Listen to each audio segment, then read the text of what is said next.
이번 주제는 연구 방법론의 철학적 배경 차이에 관한 것입니다. 다소 어려운 듯 하지만 여러분한테 굉장히 중요한 과목이기 때문에, 수업이기 때문에 여러분 꼭 계속 반복해서 들어주시기 바랍니다. 우선 고대 철학자들은 우리 밖에 있는 사물들, 모든 공기, 물, 사람, 이런 모든 우리 밖에, 외부에 있는, 나를 기준으로 밖에 있는 이 사물들이 어떻게 존재하는가에 대한 깊은 관심이 있으셨습니다. 그래서 존재론이라고 하는데요, 영어로는 온톨로지, 존재론적 입장이 두 가지로 나뉩니다. 입장이. 그 다음에 그것에 근거해서 인식론도 또 입장이 바뀝니다. 아울러 존재론에서부터 시작된 분기된 철학적 배경 차이가 인식론에 영향을 줬고, 두 개로 나뉘는 거죠. 그 인식론을 인식하는 방법에 대해서, 인식한다는 것은 지식을 파악하는, 알아가는 과정이에요. 그 알아가는 방법이 바로 연구 방법론입니다. 론, 메서돌로지죠. 메서돌로지가 달라졌고, 그 뒤에 이제 구체적인 연구 방법이 어떤 방법을 쓸 것인가, 이 논의에 의해서 이런 그 철학적 논의가 이렇게 흘러내려가고, 연구 목적도 달라지고 이렇게 됩니다. 자, 존재론적 입장에서 보시면, 여러분들 외부에 존재하는 모든 것들을 가만히 생각해 보십시오. 이런 것들이 우리의 인식을 통해서 그것이 인식에 들어와 있을 경우는 존재한다고 얘기를 하고, 우리 인식의 밖에, 인식이 형성되지 않았을 때는 존재하지 않는다고 생각하는 입장이 바로 이쪽입니다. 이게 질적 연구자들이 흐름이에요, 이쪽에서. 그런데 우리의 인식과 무관하게 항상 존재한다, 객관적으로 존재한다 라고 보는 입장이 바로 과학주의, 양적 연구주의자들의 철학적 입장이었습니다. 존재하는 것, 우리 밖에 있는, 우리 외부에 있는 모든 사물들이 어떤 방식으로 존재하는가에 대해서 인식할 수 있는, 인식하는 커그니션이 생겼을 때만 존재한다고 보는 사람들이 질적, 그 다음에 커그니션과 무관하게 항상 24시간 1년 365일 항상 존재한다는 것이 바로 과학주의.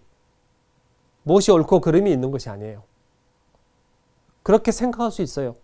만약에 이것이 아예 꼬맹이들한테, 태어난 지 이제 1년도 안 됐어요. 아무런 6개월밖에 안 됐어요. 그 아이한테 이것을 눈앞에 있으면 그 아이한테 이게 눈앞에 존재하는 건가요? 이게 무엇으로 존재할까요? 그 아이한테? 아니면 공기라는 것은 우리한테 인식이 들어왔지 않습니까? 우리 주변에 공기가 있다, 이렇게 인식이 들어와 있으니까 공기가 존재하는 거죠. 그런데 그 아이가 공기라는 인식이 없었어요, 아직은. 그럼 그 아이한테 공기가 존재할까요? 그런 얘기입니다.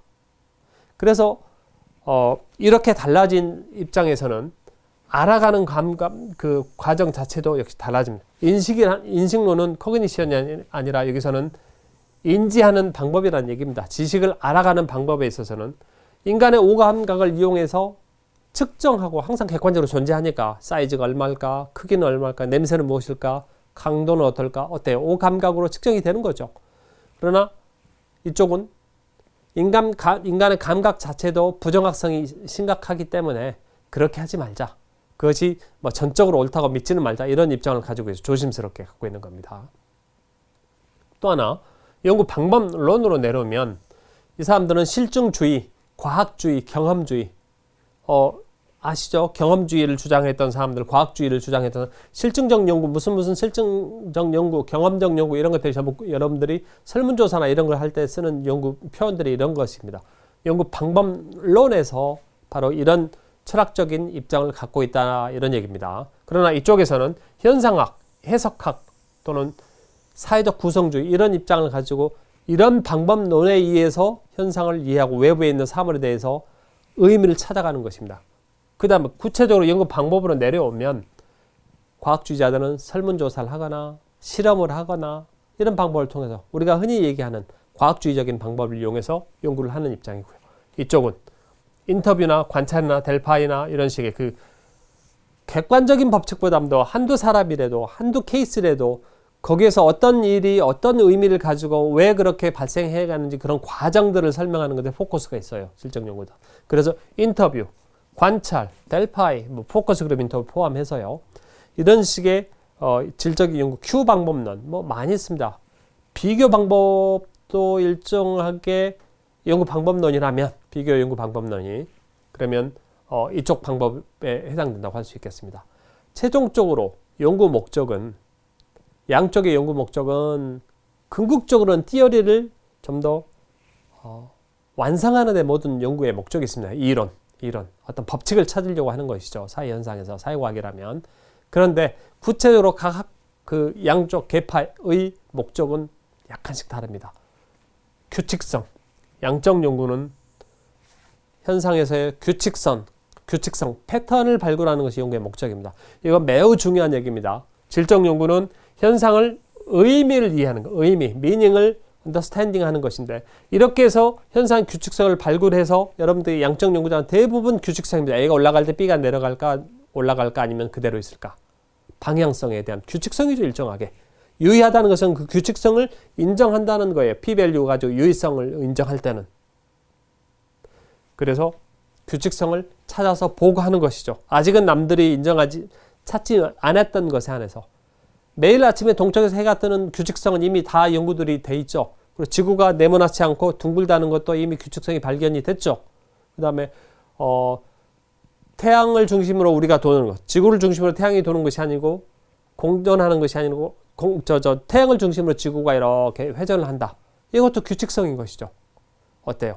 이런 것들은 규칙성으로서 이미 발굴이 됐어요. 그런 식으로 양적 연구들이 하는 거예요. 그러나 질적 연구에서는 그런 거 좀 다릅니다. 질적 연구 의미를 언더스탠딩 한다는 게 무슨 의미일까? 쉽게 하루아침에 잘 안 나오겠지만 질적 연구들을 사례 하나씩 들으면 거기서 어떤 의미가 있는지 한 케이스나 두 케이스에서 그런 사례에서 그 사람에서 분명히 있습니다. 그 논문들 보면 있습니다. 그래서 이런 것들이 바로 퀄리테이티브 리서치, 저쪽은 퀀티테이티브 리서치라고 이렇게 넘어갑니다. 그래서 목적들이 살짝 좀 다르고요. 이 두 가지를 다 섞어서 하시는 수도 있습니다. 여러분 논문 쓰실 때. 그러나 오늘은 엄격하게 두 개는 구분된다. 존재론을 통해서 온톨로지를 통해서 에피스테몰로지라고 하는 인식론의 차이를 가져왔고 인식론의 차이가 결국 연구 방법론 차이, 구체적인 연구 방법 차이, 메서드하고 메서덜로지는 또 다른 얘기입니다. 상층부의 어떤 논쟁, 논의 뭐 이런 거 아니겠습니까? 그 다음에 연구 목적도 이렇게 차이가 있습니다. 이런 차이를 명확하게 인정하시고 여러분들께서 논문을 진행하시는 것이 좋습니다. 특히 이제 연구 방법론에 대한 이제 논쟁들을 여러분이 이해를 하시면 어떤 점에서 좋냐 그러면 우선 어떤 연구에서든 내가 왜 이 양적인 연구, 서베이를 했으면 양적인 연구 한 거 아니겠습니까? 양적인 방법을 선택하신 것이죠. 왜 양적인 방법을 사용할 수밖에 없었는지 그걸 정당화하는 것이 필요합니다. 3장에서 연구 방법론 쓸 때 왜 설문조사를 했는지, 왜 그 사람들을 했는지, 왜 수는 이렇게 샘플링은 뭐 몇백 개로 한정을 했는지, 왜 샘플링은 특정 지역을 했는지 이건 설명이 돼야 되거든요. 아니면 질적 연구를 할 수밖에 없었다. 왜 이 케이스를 선정을 했는지, 어떤 방법을 했는지, 인터뷰를 했으면 어떻게 인터뷰를 했는지, 얼마나 했는지 이게 설명이 되어야 여러분들이 그걸 가지고 공격이 덜 들어옵니다. 그러니까 방어를 하실 수 있습니다. 여러분들 연구 논문의 핵심은 연구 방법론입니다. 연구 방법.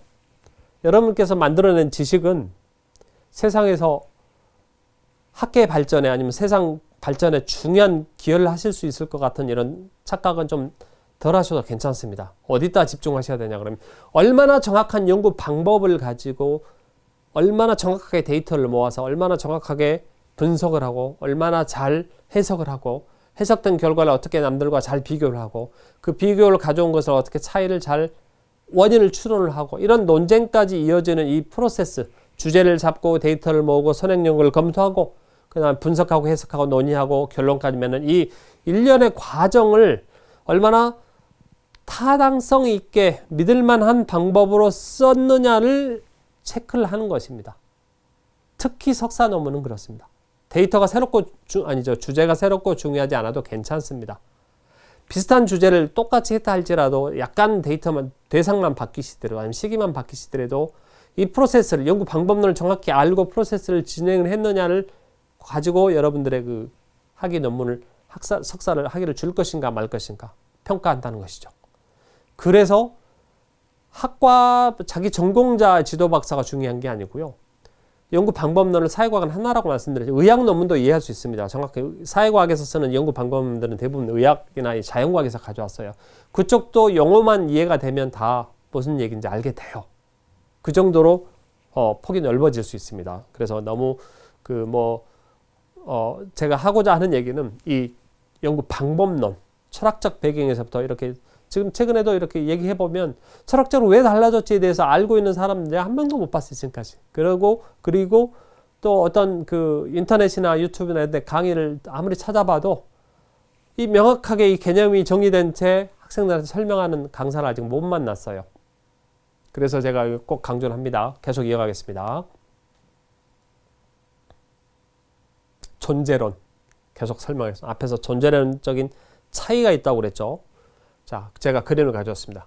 우리 외부의 사물들이 어떻게 존재하는가에 대한 철학적 논쟁입니다. 존재론이. 그래서 이 사람이 여러분 자신이라고 생각하시죠. 난데 우리 외부 이 사람 나의 밖에 있는 사물들은 실제로 존재하는 걸까? 항상? 아니면 어떻게 존재할까? 강아지가 있어요. 강아지가. 그 다음에 집이 있다. 저기 존재한다. 집이 존재한다. 강아지가 저기 존재한다. 뭐 위험 표지판이든 아니면 실제 위험이든 이런 표지판이 존재하더라. 모바일 폰이 있더라. 핸드폰이.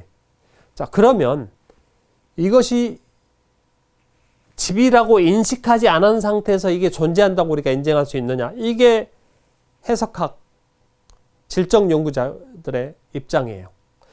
우리가 인식을 통해서 이건 집이라고 합의가 됐고, 이건 강아지라고 정의가 됐고, 이건 핸드폰이라고 수용됐고, 이건 위험하다고 판단하는 것이 사람들에 의해서 모여져서 구성됐을 때 우리가 그때서야 집이 있고 위험이 있고 강아지가 있고 핸드폰이 있다고 믿는 입장이 되니까요.